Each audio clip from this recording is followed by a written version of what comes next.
The sky above the Pacific Ocean split open without warning. One moment it was empty blue stretching to the horizon. The next a ship hung there, silent, dark, and impossibly large. It did not roar or flash. It simply appeared like a thought made real.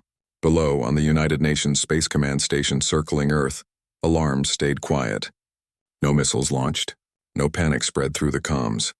Instead, radar technician Kyle Dawson blinked at his screen, rubbed his eyes, and whispered, "What in the world?" He called it in right away. His voice stayed calm, but his fingers trembled as he typed coordinates into the system.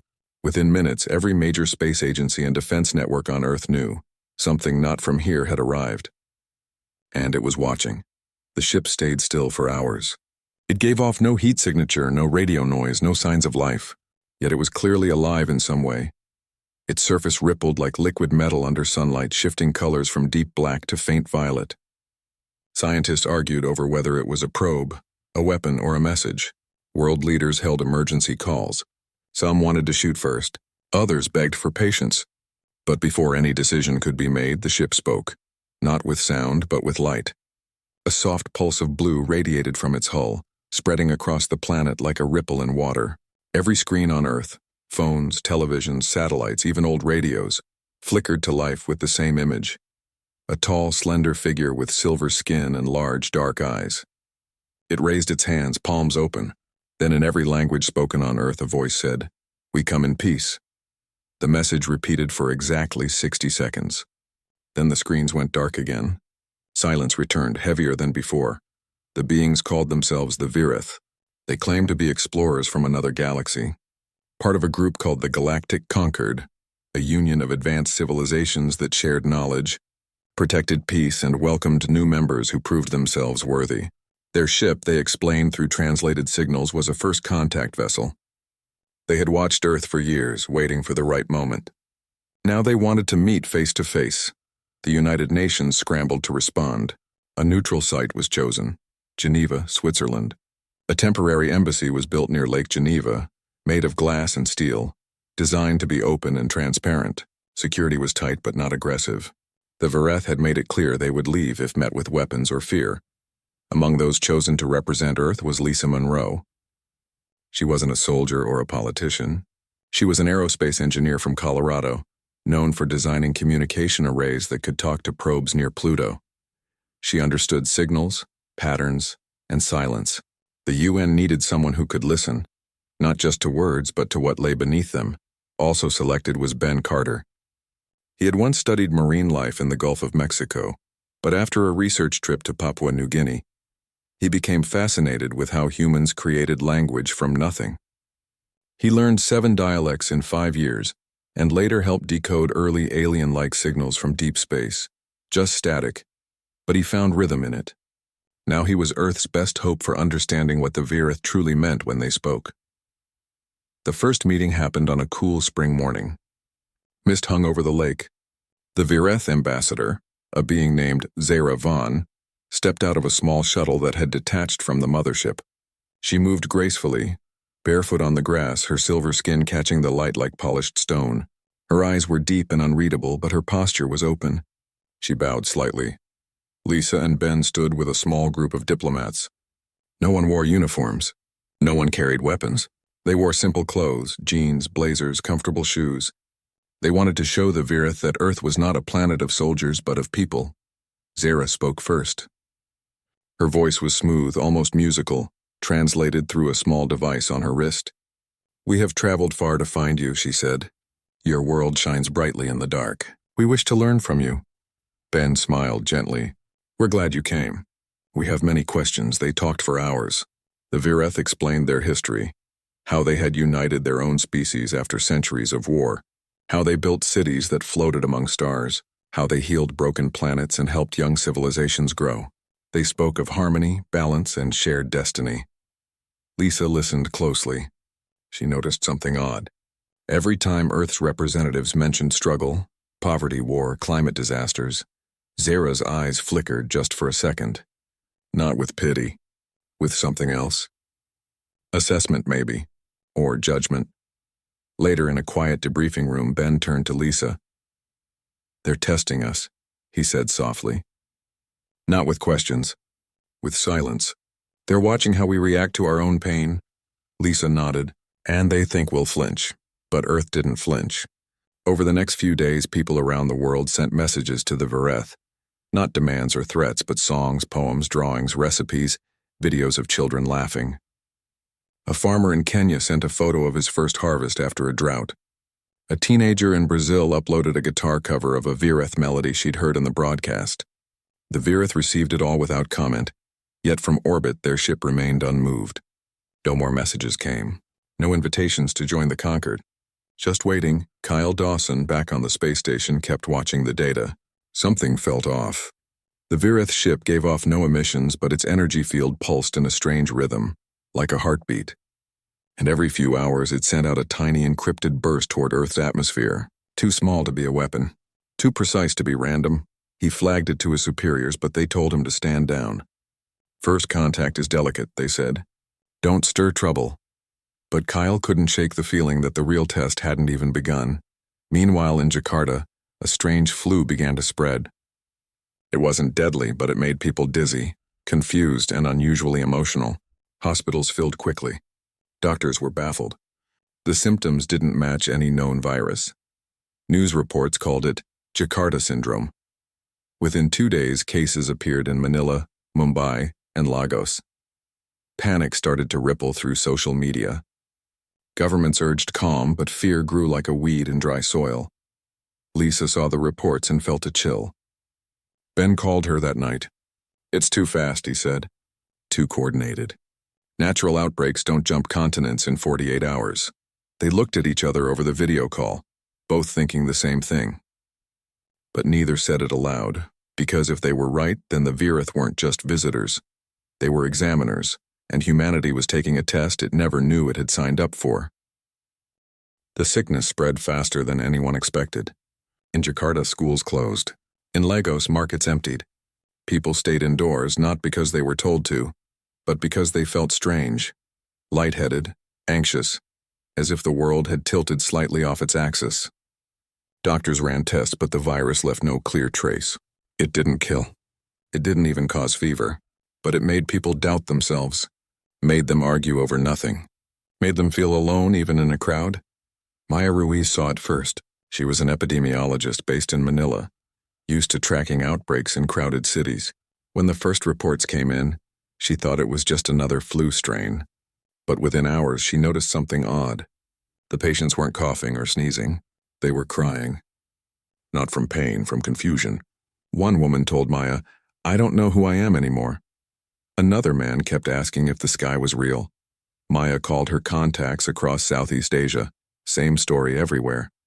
The symptoms matched perfectly down to the hour. That wasn't natural. Natural diseases moved like rivers, slow, winding, uneven. This moved like a net, cast wide and pulled tight all at once. She sent an urgent report to the World Health Organization. At the same time, Kyle Dawson, still monitoring from the space station, noticed something new. The Vereth ship had released a tiny cloud of particles near the upper atmosphere 3 days before the first case appeared. The particles were gone now, absorbed or vanished, but their chemical signature matched nothing on Earth. He compared it to the timing of the outbreak. The match was exact. He tried to raise the alarm, but his message got stuck in layers of protocol. "We can't accuse our guests without proof," his commander said. Wait for official channels, but Maya didn't wait. She gathered local health workers, nurses, volunteers, anyone willing to help. They set up testing tents, not to find a cure, but to calm people down. They played music. They handed out water and blankets. They sat with the sick and just listened. Slowly, the panic began to ease. People started helping each other. Neighbors checked on elders. Teenagers delivered food on bikes. The virus hadn't gone away, but its power was fading, not because of medicine, but because of kindness. Back in Geneva, Ben Carter watched the news with growing dread. He remembered how Zahra's eyes had flickered when Earth's flaws were mentioned. Now it made sense. This wasn't an accident, it was a test.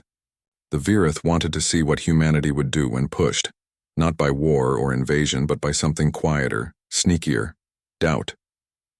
He called Lisa Monroe. "They're watching how we fall apart," he said. "Or how we don't," Lisa agreed. She had been studying the Vereth's communication patterns. Their language wasn't just words, it was layered with emotional tones like music. And in every message there was a hidden question. Are you strong enough to hold together when the ground shakes? Ben knew they needed proof. Not just suspicion, but something solid. He reached out to Derek Holt, a UN liaison officer known for cutting through red tape. Derek listened, then nodded. If you're right, we're not dealing with diplomats. We're dealing with judges. With Derek's quiet approval, Ben and Lisa began digging. They couldn't access military satellites, but they didn't need to. They turned to civilians. Amateur astronomers, drone pilots, radio hobbyists, people who watch the sky for fun. They asked them to record anything unusual near the Virith ship. Within days, they had hundreds of clips. One showed a faint shimmer dropping from the ship's hull 3 nights before Jakarta's first case. Another captured a low-frequency pulse aimed at Earth's ionosphere. Lisa ran the data through open-source software. The pulse matched the emotional disruption patterns seen in patients. It wasn't a virus. It was a signal, a psychic nudge designed to amplify fear and isolation. They didn't infect us, Lisa said, stunned. They whispered to us, and we listened. Ben felt sick. Dozens of species had vanished from galactic records after first contact with the Virith. Now he understood why. Fail the test and you'd disappear, not with a bang, but with silence. No one would even know you were gone. They took their findings to Derek. He didn't argue. He didn't hesitate. He arranged a secret meeting with Zara under the pretense of discussing cultural exchange. Ben and Lisa would be there, hidden in the next room, listening. The meeting happened at dusk. Zara arrived alone, her silver skin glowing in the fading light. Derek spoke calmly, asking about Virith history, their values, their view of younger species. Then he asked, "What happens to civilizations that don't meet your standards?" Zara paused. For the first time, her voice lost its smoothness. "The conquered believes in growth," she said. "But growth requires stability. Chaos cannot be allowed to spread." "So you remove it," Derek said. "We protect the whole," she replied. Ben and Lisa heard every word through the thin wall. They exchanged a look. There was no anger in Zara's voice, only certainty. To her, this wasn't cruelty. It was duty. After the meeting, Derek told them the truth. The Virith had run this test before. On 23 worlds, only 2 had passed. The rest? Quarantined, forgotten, erased from star maps, but we're passing, Lisa whispered. Look at Jakarta. Look at Manila. People are helping each other. Maybe, Ben said. But the Virith don't care about kindness. They care about control. And right now, Earth looks messy. Unpredictable, they were right to worry. From orbit, the Virith observed the response with cold interest. Yes, humans were helping each other, but they were also arguing online, spreading rumors, blaming governments. To the Virith, that looked like weakness. Instability. A species that couldn't govern its own emotions was dangerous to the galaxy. Zara sent a private message to her council. Subject shows resilience but lacks unity. Recommend final trial. The final trial would be worse. Not a whisper, but a storm. Back on Earth, no one knew what was coming. But Maya kept working. In Manila, she organized community circles where people shared stories instead of fears. In Lagos, a group of artists painted murals of hands holding each other across city walls. In Jakarta, a boy uploaded a video of his grandmother singing an old lullaby to calm his sick sister. The video got millions of views. People started singing it everywhere. The Virith sensors picked it all up. They saw the chaos, yes, but also something else. A thread of connection. Thin but unbroken, running through billions of lives. It didn't make sense to their logic. How could a species so divided also be so stubbornly together? Zara watched the lullaby video 3 times. She didn't understand the words, but the tone, the softness, the love made her chest ache in a way she couldn't explain. Still, she reported to her council. Prepare the drones. Begin simulation protocol. High above Earth, hidden bays opened in the Virith ship. Hundreds of small, silent drones detached and drifted toward the planet. They carried no weapons, only illusions. In 3 days, they would make every human believe an alien fleet was attacking. Cities would burn in their minds. Governments would fall in their dreams. And the Virith would watch to see who ran and who stood. But they didn't know one thing. Humans had lived through nightmares before. Wars, plagues, disasters. And every time they rebuilt. Not because they were perfect, but because they refused to stop trying. Ben, Lisa, Maya, Kyle, and Derek didn't know the full plan yet. But they felt the shift in the air. Something was coming. And this time Earth wouldn't just react, it would respond. The sky changed first, not with fire or sound, but with silence. One morning, people woke to find their phones showing the same image. A fleet of dark ships hanging over major cities. New York, Tokyo, Cairo, Sydney. News channels cut to emergency broadcasts. Air raid sirens wailed in places that hadn't heard them in decades. But no bombs fell. No lasers fired. The ships just hovered, watching. It was all fake. The Virith drones had flooded every screen, every speaker, every network with a perfect illusion. To the human eye, the invasion was real. To the human heart, it felt real. Panic should have spread like wildfire. Governments should have collapsed. Armies should have fired blindly into the sky. But something unexpected happened. In Houston, a group of high school students noticed the drones didn't move like real ships. They flickered slightly at the edges, like a bad video. One kid named Trey posted a clip online with the caption, "This ain't real. Check the shadows." Within an hour, thousands of people were testing it, shining flashlights at the sky, filming reflections in windows. The fake ships cast no shadows. That small truth spread faster than fear. In Nairobi, street artists didn't hide.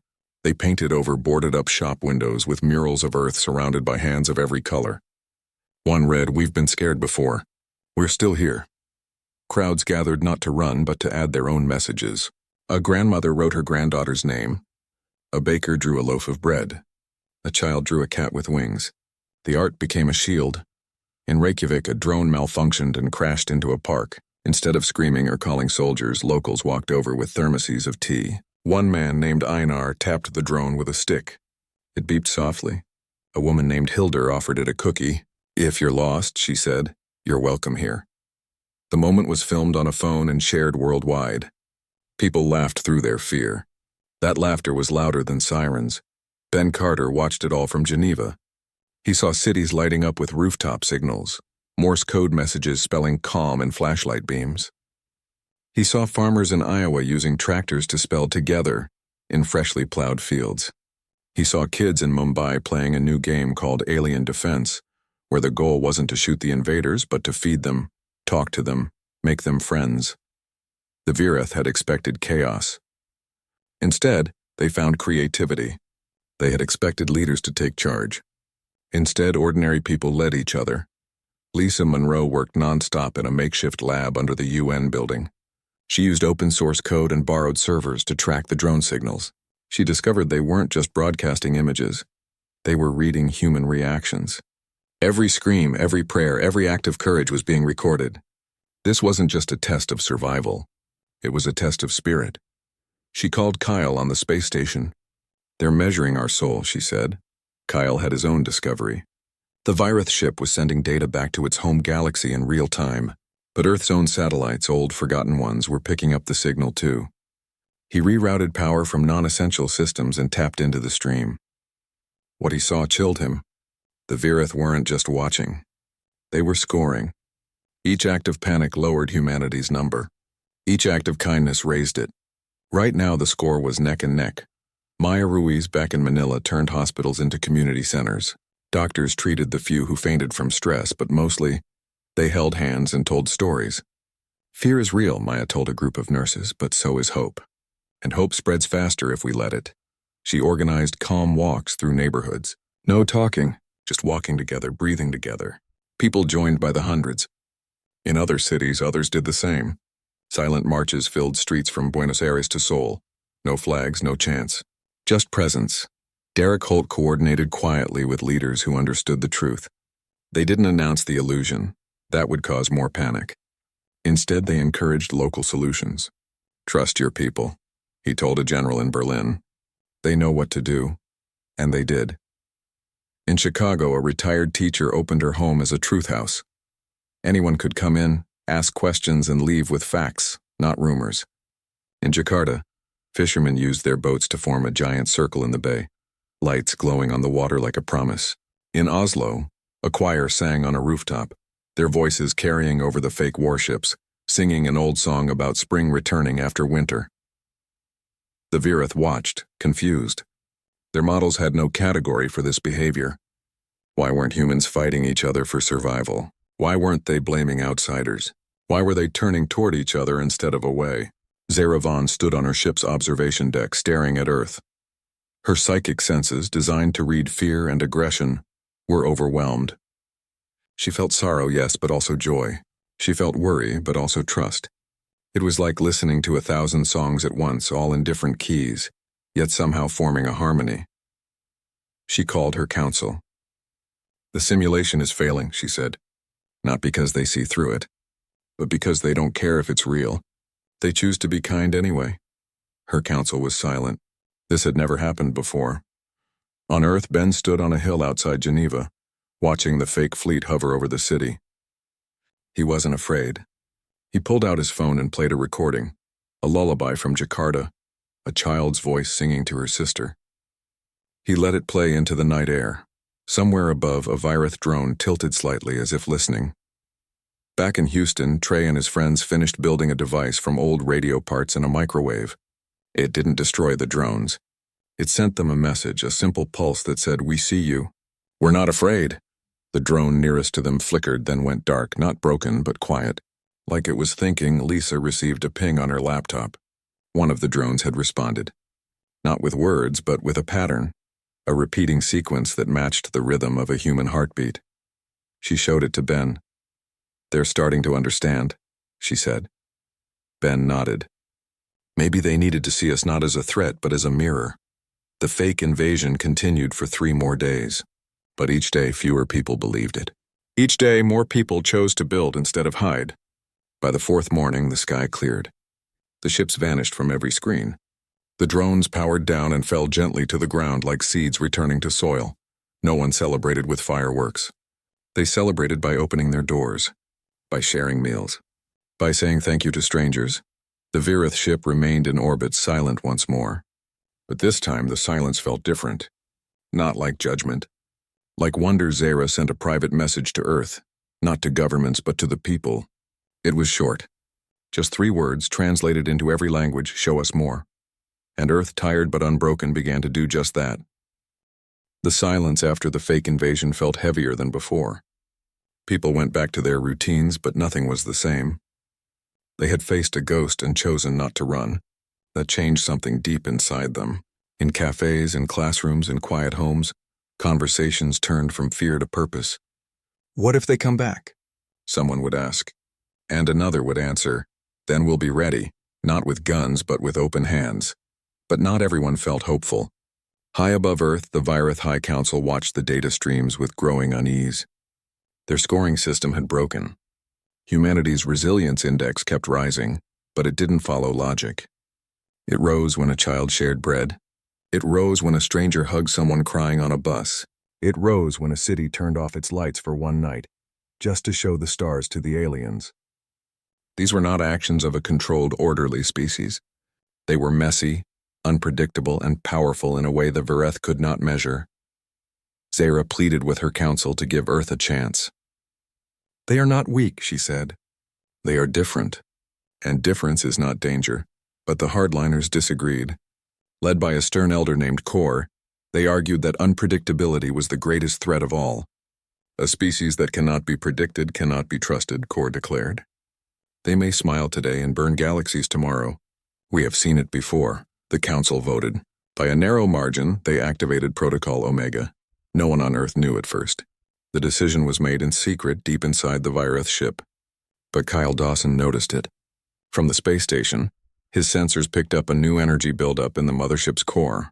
It wasn't like the drone signals. This was darker, colder. He ran simulations. The pattern matched theoretical planet-killer weapons, devices that could crack a world's crust like an egg. He tried to warn Earth Command, but his message was blocked. "You're causing panic," his superior said. "The Virith are our guests." Kyle didn't argue. He knew words wouldn't help now. He opened a private channel to Lisa Monroe. "They're going to destroy us," he said. "Not as punishment, as prevention." Lisa's hands went cold. She called Ben, Maya, and Derek in a secure video loop. They stared at each other, faces pale. No one spoke for a long time. Then Ben said, "They think we're chaotic. But chaos has a rhythm. We just need to show them the music." Lisa remembered something from her early work. how human brain waves sync when people feel strong emotions together. Love, grief, hope, even fear if shared. The Verith used empathy fields to read emotions across space. What if Earth didn't hide its feelings? What if it sent them all at once, every heartbeat, every tear, every laugh as one signal? It's crazy, Maya said. But so was singing to a drone, Derek nodded. We can't fight their weapons, but maybe we can break their certainty. They split tasks. Lisa would design the broadcast system. She called every engineer she knew, college friends, old co-workers, even hobbyists who built radios in their garages. Within hours, a global network formed. They linked satellites, cell towers, radio stations, and even smart speakers in homes. The plan was simple. At a set time, every device on Earth would send out one signal. Not sound, not light, but raw emotional data collected from volunteers. Ben worked with poets, musicians, teachers, and healers. He asked them to gather people and guide them through a shared moment. Not prayer, not protest, just presence. Think of someone you love, he told a group in Mumbai. Feel that warmth, hold it. We're going to send it to the stars. Maya organized medical teams to help people stay calm during the broadcast. She knew strong emotions could overwhelm the body. So she trained volunteers to lead breathing exercises, to hold hands, to remind each other, you're not alone. Kyle, from orbit, prepared the final piece. He hacked into decommissioned weather satellites and reprogrammed them to amplify the signal. It was risky. If the Verith detected it, they might fire early. But he had no choice. This was Earth's last voice. The day came. Clear skies, quiet winds. People gathered in parks, in living rooms, in hospital beds. In Nairobi, the street artist painted a giant heart on the ground. In Reykjavik, Hildur brought cookies again, this time for everyone. In Jakarta, the grandmother sang her lullaby one more time, her voice shaking but steady. At exactly 8 p.m. Geneva time, the world went silent for 1 minute. No cars, no phones, no noise, just breath. Then, as one, humanity exhaled. Every screen lit up, not with images, but with color.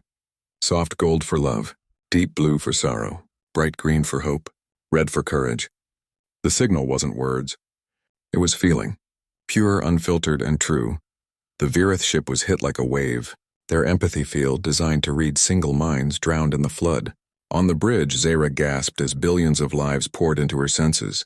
She felt a mother's worry in Buenos Aires, a farmer's pride in Kenya, a teenager's dream in Seoul, a soldier's regret in Moscow, a child's wonder in Sydney. It wasn't chaos. It was a symphony. Core shouted orders to fire the planet cracker beam. But the crew couldn't move. Their minds were full of human joy, human pain, human stubborn light. One officer dropped to his knees weeping. Another whispered, "They're beautiful." Zara stood at the center of it all. Tears, real, silver tears, ran down her face. For the first time in her life, she felt small, not weak, just small in the face of something vast and kind. She reached the ship's core controls. With shaking hands, she overrode Protocol Omega. The beam powered down. The countdown stopped. On Earth, people didn't know what had happened. They only knew the sky felt lighter. They hugged strangers. They cried without shame. They went home and called someone they hadn't spoken to in years. Kyle saw the energy drop on his screen. He let out a breath he didn't know he was holding. Lisa collapsed into a chair, exhausted but smiling. Ben looked up at the stars and whispered, "We did it." But the real victory wasn't survival. It was understanding. The Verith had come to judge humanity. Instead, they had been changed by it. Zara sent a new message, not to leaders, but to Kyle, Lisa, Ben, Maya, and Derek. Just one sentence. Teach us how you love like this. And for the first time, Earth didn't just have visitors, it had students. The Verith ship did not leave. Instead, it opened. Not with weapons or demands, but with an invitation. Zara Vaughn stepped onto the grass near Lake Geneva once more, but this time, she carried no translator. She had learned enough human words to speak plainly. "We were wrong," she said. "We thought strength was control. You showed us it is connection." The Galactic Conquered was stunned. No species had ever changed the Verith's mind. Councils across star systems watched as Earth was not just welcomed into the Conquered, but honored. Humanity would not sit at the back of the room. It would help write the rules. Lisa Monroe became Earth's first ambassador. She didn't wear a fancy uniform. She wore jeans and a sweater, and she brought a thermos of coffee to every meeting. Her job wasn't to argue or negotiate. It was to listen, and to remind the galaxy that peace isn't the absence of conflict but the presence of care. Ben Carter opened the Xenocultural Exchange Institute in Montreal. It wasn't a school in the old sense. There were no tests or grades. People came to share stories, cook meals, plant gardens, and learn how to say I see you in 100 different ways. Fearith students sat beside humans, learning to cry, to laugh too loud, to hold silence without fear. Ben taught them that language isn't just words, it's the space between them. Kyle Dawson and Maya. Ruiz led a new project called Healing Worlds. They traveled to planets the Concord had once tested and failed. Places where civilizations had been left to rot after failing the Virith's trials. On one dusty world, they found survivors living in caves forgotten for generations. Maya set up clinics with local herbs and earth medicine. Kyle helped rebuild communication towers using scrap metal and hope. They didn't bring orders. They brought questions. What do you need? How can we help? Back on Earth, life didn't become perfect. Storms still came. People still argued. But something had shifted. Children grew up knowing their species had faced gods and won, not by fighting but by being human. In classrooms, teachers told the story not as a warning but as a promise. You belong to a people who choose kindness even when it's hard. The Virith stayed. Not as rulers but as neighbors. They built a small embassy in Reykjavik, next to the park where Hildur had offered a drone a cookie. Tourists came to see it, but mostly, locals came to leave small gifts. A drawing, a seashell, a note that said, "Thank you for staying." Zara often walked the streets alone. She visited markets, libraries, bus stops. She watched how humans touched each other. A hand on a shoulder, a hug that lasted too long, a stranger helping an elder cross the street. She began to understand what the broadcast had carried. It wasn't just emotion. It was trust. The quiet belief that someone else would catch you if you fell. One evening, she sat with Lisa on a bench overlooking the lake. Your species frightens me, Zara admitted. Not because you are strong, but because you are soft and still unbroken. Lisa smiled. Softness isn't weakness. It's how we bend without breaking. In Nairobi, the street artist painted a new mural. This one showed Earth and a Virith ship, connected by threads of light. Under it, in Swahili and English, it read, "We are stronger together." In Houston, Trey and his friends built a new device, not to jam signals, but to send music into deep space. They called it the Lullaby Beacon. Every night it played a different song from Earth, a grandmother's voice, a choir in Oslo, a child humming in Jakarta.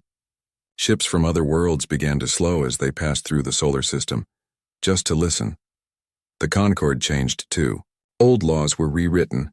The tests were banned. New members were welcomed not for their perfection, but for their potential. And whenever a young species showed fear, the Concorde sent not judges but humans. They brought tea, stories, and the simple truth. We've been there too. Derek Holt retired from the UN, but not from service. He started a quiet network of peacemakers, farmers, teachers, nurses who traveled to places of tension not to fix but to sit. Peace isn't made in rooms with flags, he said. It's made in kitchens, in fields, in the space between two people choosing to stay. Years passed. The Virith ship remained in orbit, but it no longer felt like a visitor. It felt like a friend. Children waved at it from backyards. Astronauts shared coffee with Virith engineers on spacewalks. And every year, on the anniversary of the broadcast, Earth went silent for 1 minute, then erupted in noise, bells, songs, laughter. The sound of a planet alive and grateful. Zara never returned to her homeworld. She chose to stay to learn to grow. She adopted a small garden in Geneva, where she grew earth flowers that bloomed in strange colors. She named her favorite one Hope. One day, a young Virith asked her, "Why did you stay?" She looked at the sky, then at the ground, then at the faces passing by on the street. Because here, she said, even broken things grow into something beautiful. And in the stars, other civilizations began to wonder. They had spent eons chasing power, speed, knowledge, but humanity had something they lacked, not because it was given, but because it was chosen again and again, in small moments no weapon could measure. The ultimate force in the galaxy wasn't the one with the biggest ship or the sharpest mind. It was the one that never stopped believing in tomorrow, and never stopped reaching for the hand of the person next to them. Earth didn't conquer the stars. It taught them how to shine.